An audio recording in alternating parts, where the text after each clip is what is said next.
Vamos agora pensar quando ela é disfuncional. E aqui vocês vão perceber que eu coloquei um ou, ok? Porque para mim, se um desses critérios dos 3 que eu coloquei já estiver aqui dentro, ela já é disfuncional em alguma medida, tá? Então vamos lá. A primeira é quando ela não é baseada numa leitura correta da realidade.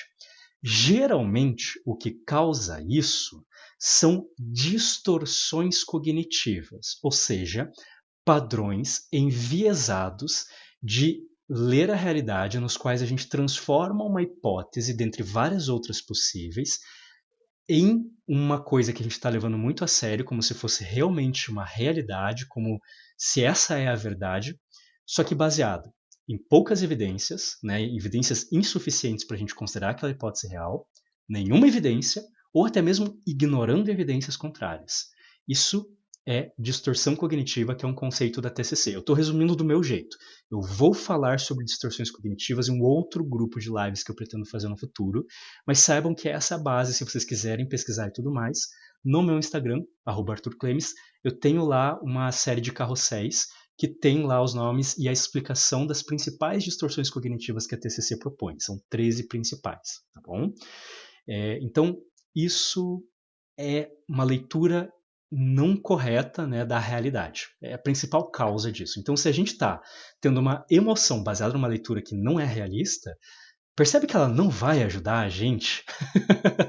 E aí, a gente pode ver que também a possibilidade de nos estar causando sofrimento inútil, ou seja, a gente está sofrendo à toa. Por qualquer motivo que seja, aquele sofrimento não está nos ajudando. Em terceiro lugar, nos leva a tomar decisões não saudáveis, ou seja, decisões com grandes chances da gente se arrepender no futuro. Pode ser um futuro a longo prazo, mas principalmente, digamos, é mais não psicologicamente saudável se a gente tiver uma chance de se arrepender muito rápido. Que é quase como se fosse uma escala, vamos dizer assim. Mas, ok, são características. Mas o que geralmente faz, né? Então, que causa essa disfuncionalidade? Primeira coisa, eu já dei spoiler, deveria ter esperado um pouco, mas é a existência de distorções cognitivas. Ok, se a gente está tendo leituras erradas da realidade, e a distorção cognitiva geralmente ela vem num primeiro momento como uma estratégia de defesa de uma realidade aversiva, só que a gente carrega ela para situações que a gente não deveria estar usando, porque a gente enrijeceu muito ela, né? A gente vai ter que tentar entender quais distorções cognitivas a gente está tendo, desfazer isso. A gente às vezes pode fazer isso sozinho, às vezes precisa da ajuda de um profissional da psicologia, mas é importante a gente entender essas distorções cognitivas e ter uma leitura realista da realidade. A segunda questão é, às vezes a gente pode estar lendo muito bem a realidade. A nossa leitura está impecável. Só que mesmo assim a gente está com uma emoção disfuncional que está causando um sofrimento muito maior e a gente está sofrendo tanto que não está ajudando a gente a tomar escolhas saudáveis. Na verdade, está até, quem sabe, paralisando a gente, fazendo a gente sofrer muito intensamente sem estar trazendo bons benefícios. Por que isso geralmente acontece? Porque a gente provavelmente está exposto a uma situação muito aversiva. O que é uma situação muito aversiva? Uma situação muito hostil, muito ruim, muito negativa, que está fazendo muito mal para a gente. Tá? Seja uma coisa naturalmente aversiva, né, uma coisa que a gente não precisa treinar e gera uma emoção negativa disfuncional, ou uma coisa que a gente interpreta, a nossa interpretação está boa, mas vai lá gerar um sentimento negativo disfuncional também, que pode estar sendo muito grande, mas infelizmente é porque, com perdão da expressão, mas que a situação está uma bosta, ok? Isso pode ser uma situação aversiva que está ocorrendo há muito tempo, né? Ela pode não ser a situação mais horrível do mundo, mas está há muito tempo acontecendo, né? Isso pode gerar esses sentimentos ou emoções negativas disfuncionais, ou vamos dizer que é uma situação muito intensa e ruim. Tipo um trauma, vamos dizer assim, uma questão horrível, assim, rápida que a gente passou, mas horrível. Ou algo entre as duas coisas. Isso também pode gerar esses sentimentos disfuncionais, que não vão estar ajudando a gente, tá? Que vão estar mais atrapalhando do que ajudando. Eles querem ajudar, mas do jeito que eles estão sendo trabalhados pelo nosso organismo, eles não estão ajudando, tá? E uma terceira possibilidade é a presença de um transtorno mental.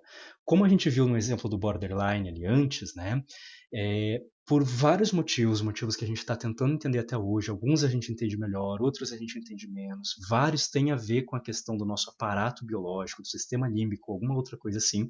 Como eu falei mais cedo, a gente pode ter transtornos mentais com sintomas que sejam emocionais. Ou seja, o sintoma daquilo é uma emoção que a gente acaba vivenciando, ou um sentimento que a gente acaba vivenciando, que é disfuncional. Não é que a gente está lendo necessariamente errado a realidade, e não é nem que a gente está numa realidade muito ruim, mas o nosso organismo, biologicamente falando, ele está com alguma coisa ali que não está funcionando muito bem na modulação de parte das nossas emoções, que vai depender de transtorno para transtorno, lembrando que nem todos os transtornos mentais vão causar sintomas emocionais, né?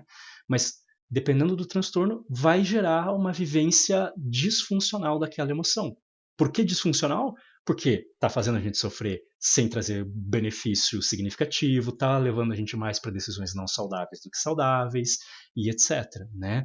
Tanto que a definição que a gente tem de transtorno mental, segundo a APA, a outra APA, no caso a Associação Psiquiátrica Americana, que faz, por exemplo, o DSM, que é o Manual Estatístico e Diagnóstico dos Transtornos Mentais, que é o documento mais importante e oficial que a gente tem no mundo inteiro para definir o que é e o que não é um transtorno mental, a gente vai precisar de uma definição que é muito importante. Tudo que é transtorno mental tem que ter uma de duas características, ela pode ter as duas, tá?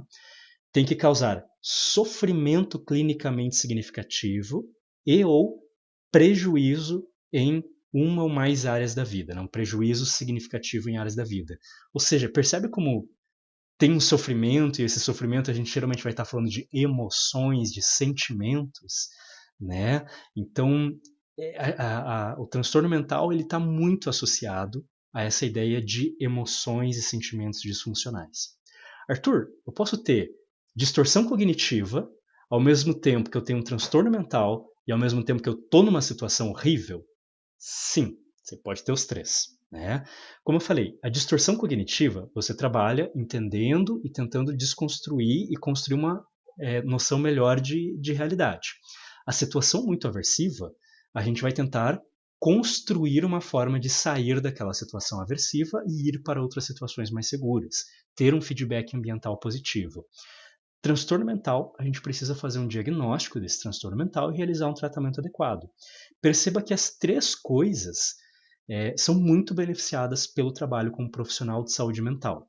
No caso de distorção cognitiva e situação muito aversiva, só um psicólogo, um psiquiatra não vai conseguir te ajudar nesse sentido. Né? Na questão do transtorno mental, por outro lado, a gente vai ter tanto o psicólogo quanto o psiquiatra não ajudando, mas na verdade sendo obrigatórios, porque não existe um autodiagnóstico de transtornos mentais. Eu gosto de dizer que essa palavra nem deveria existir, porque não existe autodiagnóstico. O diagnóstico é sempre seguindo um protocolo muito específico, realizado por profissionais que estão legalmente aptos para fazer isso. No caso do Brasil, psicólogos e psiquiatras. Okay? Tem inclusive vídeos falando de por que psicólogos podem fazer esse diagnóstico no Brasil segundo as leis. Tá? Então é necessário passar por um procedimento. Nenhum psicólogo pode fazer um autodiagnóstico de si mesmo, né, por mais redundante que seja essa frase, porque ele precisa passar pelos procedimentos, ok? Então o máximo que a gente faz é autorrotulação, né? Por isso que eu digo que autodiagnóstico nem existe na realidade. A gente só está, eu acho que eu tenho isso. Então assim, se você acha que pode ter um transtorno mental, não tem nada de errado, e isso eu sempre repito, não tem nada de errado em você pesquisar na internet várias informações que te ajudem a pensar, poxa, quais transtornos existem? Será que eu bato com vários sintomas de algum? Nada está errado. Na verdade, eu recomendo que muitas pessoas façam isso se elas estão na dúvida. Eu estou aqui na internet ajudando as pessoas a fazerem isso. Né? Procurem preferencialmente bons profissionais, mesmo que de vez em quando seja difícil.